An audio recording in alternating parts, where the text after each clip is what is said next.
Thanks for watching. Don't forget to like, comment, share and subscribe to Mufti Tariq Masood, famous scholar. لیکن رمضان میں آپ مسجد میں جب تشریف لائے تو صحابہ سمجھ گئے کہ یہ اپنی نماز نہیں ہوگی بلکہ اس میں ترغیب دی جا رہی ہے کہ جماعت ہوگی. صحابہ کی اتنی حرص، اتنے لوگ اکٹھے ہو گئے، 3 دن تک آپ آتے رہے، اتنا مجمع اکٹھا ہو گیا کیونکہ نبی کے پیچھے کون نماز چھوڑے گا بھائی.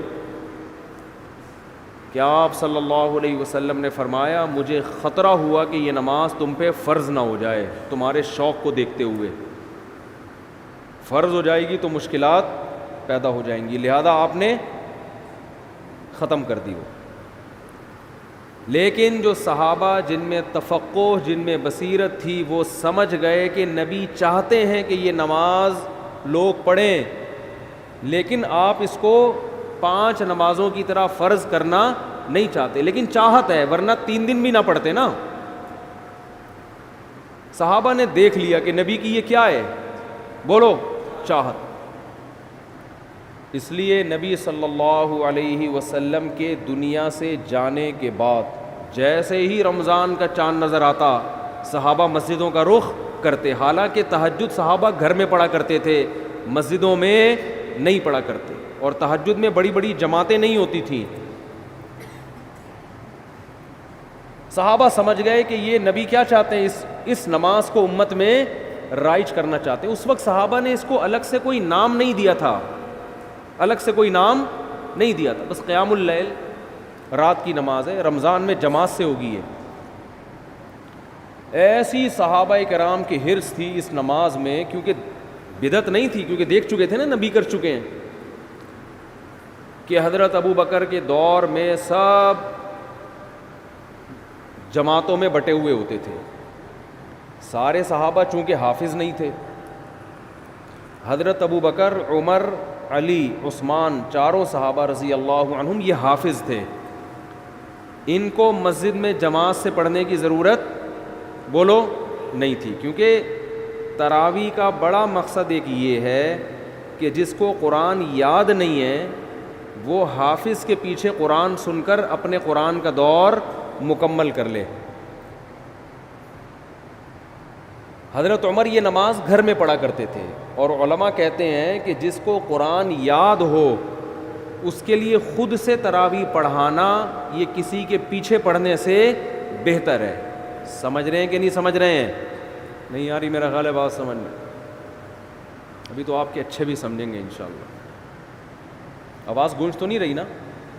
گونج رہی ہے، بہت گونج رہی ہے یار. کچھ کرو یار، اللہ کا واسطہ، مجھے سمجھ میں نہیں آ رہی. رمضان آتے ہی ٹینشن اسٹارٹ. تو جو حافظ ہے نا، حافظ جو خود پورا قرآن پڑھ سکتا ہے، اسے چاہیے اپنی الگ جماعت کرائے، الگ جماعت، تاکہ اس کا قرآن کیا ہو جائے، پورا ریپیٹ ہو جائے. جو حافظ نہیں ہے وہ حافظ کے پیچھے پڑھیں. صحابہ یہی کیا کرتے تھے. نبی نے فرمایا نا 73 فرقوں میں سے جنتی کون ہے، جو میرے اور صحابہ کے طریقے پر. تو صحابہ کیا کرتے تھے، حضرت ابو بکر کے دور میں جو قاری اچھا لگتا کہ بھئی آپ زیادہ اچھا پڑھتے ہو، چلو بسم اللہ کرو، آگے کھڑے ہو، ہم آپ کے پیچھے نیت باندھتے ہیں. یہ رمضان کے علاوہ یہ کام نہیں ہوتا تھا.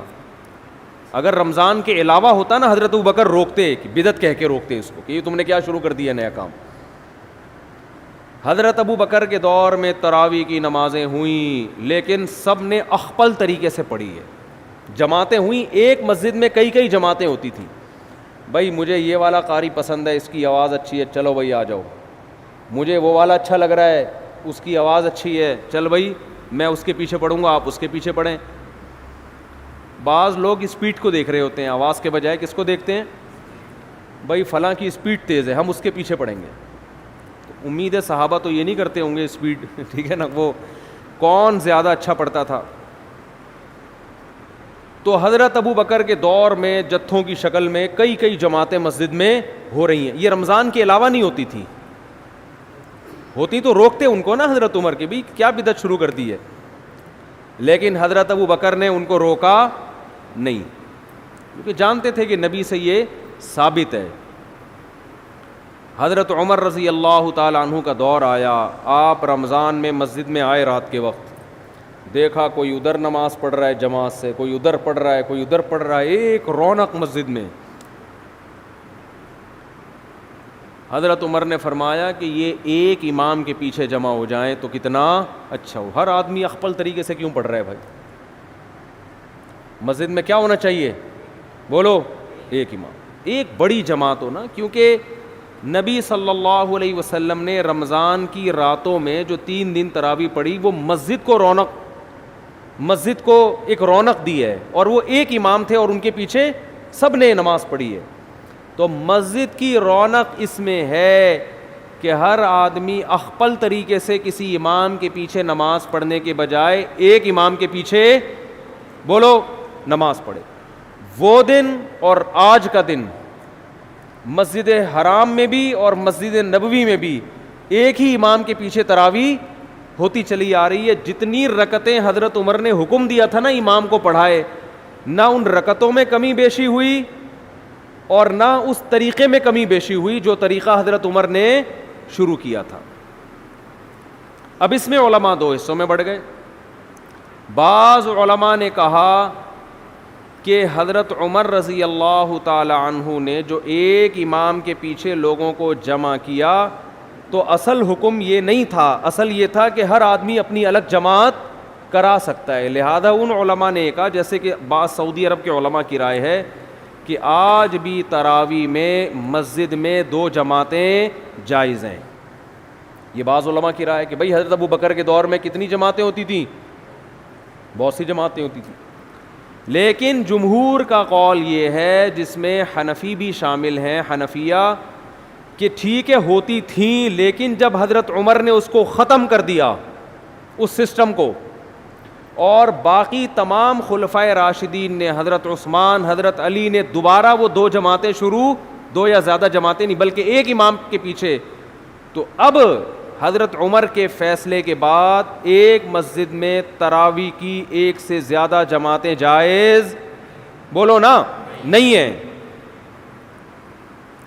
کیوں جائز نہیں ہے؟ رسول اللہ صلی اللہ علیہ وسلم نے فرمایا, علیکم بسنتی و سنت الخلفاء الراشدین المہدیین, کہ میری اور خلفائے راشدین کی سنت کو لازم پکڑو. بات سمجھ میں نہیں آ رہی میرا خیال ہے. تو جنہوں نے خلفائے راشدین کی سنت کو نبی کے کہنے پہ لازم پکڑا, وہ مسجد میں کتنی جماعتیں کرتے ہیں؟ 1, اور اس میں رونق بھی ہے. اور بعد کے خلفائے راشدین نے حضرت عمر کے اس کارنامے کو بہت سراہا. حضرت علی رضی اللہ تعالی عنہ ایک دفعہ مسجد نبوی میں نکلے رمضان میں, دیکھا ایک امام کے پیچھے لوگ تراویح پڑھ رہے ہیں. فرمایا اللہ عمر کی قبر کو نور سے بھر دے, او کما قال, کہ اس نے ہماری مسجدوں کو رونق بخش دی. مجمع بڑا ہو گیا نا, تو اس میں مسجد میں کیا ہوتی ہے؟ رونق. ہر آدمی اخپل طریقے سے پڑھ رہا ہو, 2 ادھر پڑھ رہے ہو, 2 ادھر, ان کی آوازیں بھی آپس میں کیا ہوں گی؟ ٹکرائیں گی. پھر لوگوں میں بحث بھی ہوگی, وہ والا زیادہ اچھا پڑھ رہا ہے, وہ اس کی اسپیڈ بہت تیز ہے, آ جا ادھر آ جا, ہوتا ہے نا ایسے. ہمارے یہاں تو یہ پھڈا شروع ہو جاتا ہے نا, ابے وہ آدھے گھنٹے میں ایسے پورا اسپیڈ سے بھاگا ہے, تو ابھی کیا کر رہا ہے. مسجدوں میں نا یہ مقابلے ہوتے ہیں. تمہارے یہاں تراویح کتنے بجے ختم ہوتی ہے؟ کہتے 10 بجے. ابے تمہارے یہاں 10, ہمارے یہاں تو 9:45 پہ ختم ہو جاتی ہے. ایسا فخر کرتے ہیں جیسے 15 منٹ بچا کے پتہ نہیں یہ کیا کوئی بزنس کریں گے, کروڑوں روپے کمائیں گے اس میں. تو بہت صحابہ کرام مسجدوں کو کیا کر دیا کرتے تھے؟ بھر دیا. انہوں نے نام نہیں دیا اس کو تراویح کا, لیکن وہ یہ جانتے تھے کہ یہ ایک ایسی نماز ہے جو رمضان کے ساتھ خاص ہے, اس اسٹائل میں ہوگی, اتنی رکعتیں ہوں گی.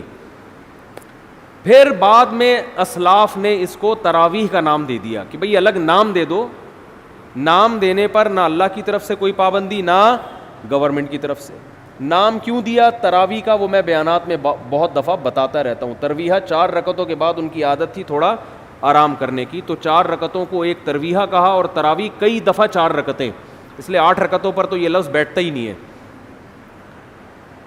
پھر حضرت علی رضی اللہ تعالی عنہ جب کوفہ چلے گئے, جب حضرت عمر نے تراویح شروع کروائی نا, تو مکہ میں، بصرہ میں، کوفہ میں، دمشق میں یہ خبریں پھیلنا شروع ہو گئیں. بھئی خلیفہ راشد نے سب کو ایک امام کے پیچھے جمع کر دیا ہے. پوری دنیا میں صحابہ جہاں جہاں بھی گئے رمضان میں سارے مسجدوں میں آ کے جماعت سے نماز شروع کرتے. حضرت علی رضی اللہ تعالی عنہ رمضان کا چاند نظر آتا ہی کوفہ میں اپنے گھر والوں کو بھی، بچوں کو بھی، اپنے ازواج کو بھی، عورتوں کو بھی لے کے مسجد میں آیا کرتے تھے. ان کے شاگرد بھی، صحابہ بھی یہ کیا کرتے تھے. حالانکہ عام طور پر صحابہ کرام خواتین کو مسجد میں نماز پڑھنے کی ترغیب بولو نہیں دیتے، کیونکہ یہ اس جائز تھا مگر ترغیب نہیں تھی اس کی کہ مسجد میں آئیں. ترغیب یہی تھی کہ وہ جماعت سے نماز مسجد میں پڑھنے کے بجائے کہاں نماز پڑھیں؟ گھر میں. لیکن ہم اسلاف میں یہ دیکھتے ہیں کہ تراویح کی نمازوں میں اسلاف میں ہمیں یہ عمل ملتا ہے کہ وہ اپنی عورتوں کو بھی مسجد میں لایا کرتے تھے. بعض لوگ اس پر اشکال کرتے ہیں، عورتوں کے ساتھ بچے بھی ہوتے ہیں، وہ شور کرتے ہیں، وہ یوں کرتے ہیں. وہ آج بھی کچھ شکایتیں آئی ہیں. انتظامیہ کا جو بھی فیصلہ ہوگا وہ آپ کو کل سنا دیا جائے گا کہ خواتین کو لانے کی یہاں اجازت ہے یا نہیں ہے. وہ انتظامیہ کے کندھے پہ رکھ کے ہی میں بندوق چلاؤں گا. ان کا کہنا یہ ہے کہ بھئی وہ عورتوں کے ساتھ بچے آتے ہیں، شور کرتے ہیں، تو لہذا وہ کل نہ آئیں خواتین. ہمارے یہاں تو آج تراویح میں آئی ہیں نا، تو کل سے نہ آئیں. انتظامیہ کا یہ قول ہے، ٹھیک ہے نا. تو مجھ سے مشورہ نہیں لیا، میں اپنا مشورہ دے دیتا، میں اپنی رائے تھوپتا نہیں. میں مشورہ یہ دیتا کہ نبی صلی اللہ علیہ وسلم کے دور میں جو خواتین مسجد میں نماز پڑھنے آتی تھیں تو بچے بھی گود میں ہوتے تھے، وہ روتے بھی تھے، اور آپ صلی اللہ علیہ وسلم ان بچوں کی وجہ سے ان خواتین کو ڈانٹ کے بھگاتے نہیں تھے، بلکہ ان بچوں کی رعایت میں نماز مختصر کر دیتے تھے تاکہ ماں کو تکلیف نہ ہو. کیونکہ عورت اور بچہ یہ ساتھ ساتھ ہیں. اب ان کو آپ یا تو بالکل محروم کر دو یا ان کو یہ کہو کہ بچے پیدا کرنا چھوڑ دیں تاکہ عبادت آرام سے ہو سکے. اسلام یہ کہتا ہے بھئی عبادت بھی ہوگی اور گود میں بچہ بھی ہوگا، مردوں نے برداشت کرنا ہے. نہیں آ رہی بات میرا خیال. آپ بھی کسی کے بچے تھے کہ نہیں تھے؟ آپ کو بھی تو آپ کی اماں نے برداشت کیا کہ نہیں کیا گودوں میں اٹھا اٹھا کے؟ اس وقت آپ کی اماں عیدی سینٹر میں جمع کرا کے آتی، کم بخت نہ تراویح پڑھنے دیتا ہے ٹھیک ہے نا، نہ کچھ کام کرنے دیتا ہے. جیسے آپ کی اماں آپ کو گود میں اٹھا کے آتی ہوگی، نماز پڑھتی ہوگی، آپ روتے تھے، تو علماء نے کبھی آپ کی اماں کو یہ فتویٰ نہیں دیا ہوگا یہ جو وسیم تم نے گود میں اٹھایا ہوا ہے اس کو عیدی سینٹر میں جمع کرا دو. سب نے یہی فتویٰ دیا کہ اسی کو گود میں لے کے نماز آپ نے پڑھنی ہے. یہ روئے گا تو ہم آپ کی رعایت کریں گے. بہرحال جو بھی فیصلہ ہوگا وہ بتا دیا جائے گا، کیونکہ یہ ایک اختلافی مسئلہ بھی ہے خواتین کا مسجد میں آنا نہ آنا. میری اپنی ذاتی ایک رائے ہے، وہ تفرد ہے میرا، فیصلہ وہی ہوگا جو ہوگا فیصلہ. تو حضرت عمر رضی اللہ تعالی عنہ نے جو شروع کیا، مسجدیں کو رونق بخش دی، اور حضرت نبی صلی اللہ علیہ وسلم حضرت جبریل کے ساتھ تراویح میں جبریل کے ساتھ رمضان میں قرآن کا دور کیا کرتے تھے تاکہ قرآن آپ کو یاد رہے. تو اس لیے علماء نے لکھا ہے کہ رمضان میں تراویح پڑھنا الگ سنت ہے اور قرآن کا دور مکمل کرنا بولیں یہ الگ سنت ہے. یہ بھی اس کی اصل بھی نبی سے ثابت ہے، یہ بھی نبی سے ثابت ہے. اس کا نتیجہ کیا نکلا؟ الحمد سے لے کے والناس تک اتنے لاکھوں کروڑوں 1400 سال میں حافظ پیدا ہو گئے کہ قرآن کے ضائع ہونے کا امکان اسباب کی دنیا میں بھی ختم ہو گیا. اتنا پڑھا جا رہا ہے، اتنا پڑھا جا رہا ہے. آج دیکھو، کل بلکہ جیسے ہی چاند نظر آیا ہوگا پوری دنیا میں مسجدیں آباد ہوئیں کہ نہیں ہوئی، حرم میں اور پوری دنیا میں قرآن پڑھنا شروع.